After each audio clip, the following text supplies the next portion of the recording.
We can see from the flag in the backyard that the winds are already picking up. They have been picking up all night, Lisa, and they're going to continue to pick up through our morning tomorrow and into the early part of the afternoon. The flag is going to be whipping even strongly than it is right now as a result of the increasing wind gradient that we're seeing as this low pressure system rolls on out of here and ushers in colder air from Canada too.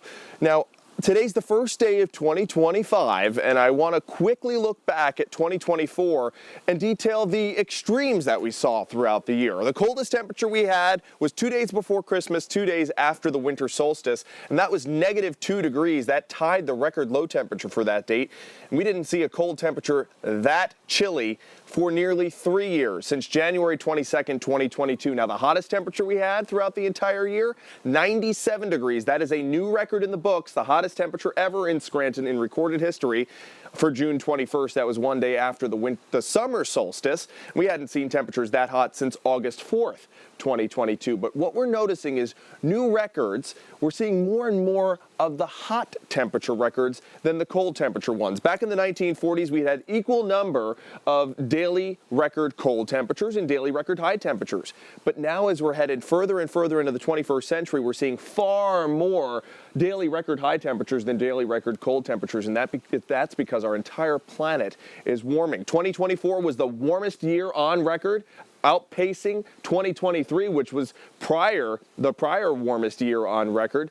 And 2024 is the first year ever that our average annual global temperature is above 1.5 degrees Celsius higher than pre-industrial levels. So that was the threshold that climate scientists were trying to keep our global warming under.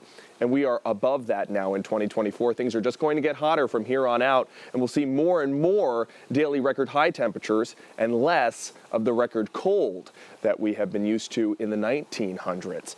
Something to get used to, something that we will have to adapt to as we head further into the 21st century. Right now, we do have some snow showers, though, and hey, it was hot to start off this year. We started at 40 degrees at midnight. Now we're down into the 30s and 20s, and we got some snow showers rolling through Potter and Tioga counties. Looking at the larger picture, it's coming off of the Great Lakes. We got the lake effect snow machine cranking once again. Lake effect snow warnings all the way from Syracuse to Rochester, all the way down to Erie, too. Significant snowfall expected there. We could see some bouts of snow headed our way over the next 48 hours, too, as that low pressure system heads up north and east. We got temperatures across the region in the upper 20s and low 30s. In the Susquehanna Valley, we're still in the upper 30s, 37 for Lewisburg. But notice where it's been cold enough the whole day, there in our northeastern corner, we saw snowfall accumulate.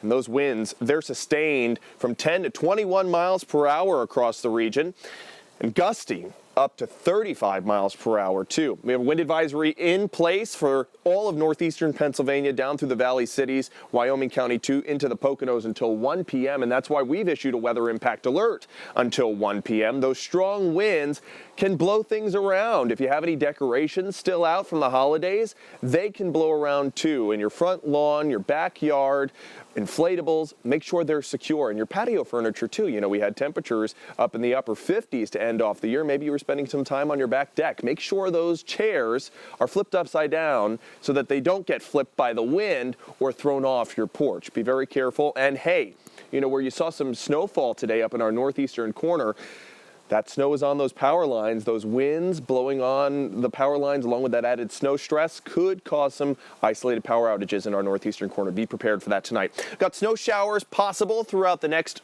24 to 48 hours. I don't expect accumulations, but those flakes will be flying through the sky. So if you're traveling, be prepared to slow down if you run into one of these snow showers, especially on Friday afternoon. Pretty strong signal that we'll see some snow showers, especially south.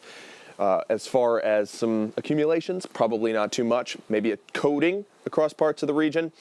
But what we'll really notice are those winds, especially on our hilltops, up to 38 miles per hour. And this is tomorrow afternoon. Look at that. Near 50 miles per hour gusting around noontime in portions of the Poconos and up through the northern tier. That's why we have the weather impact alert until 1 p.m. tomorrow. Be very careful. If you're driving, run into some snow, that blowing around could cause some reduced visibility.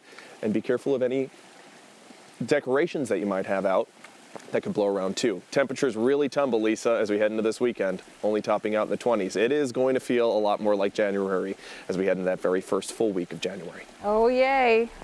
Your All right, favorite. Jeremy. Thank you. Yep. But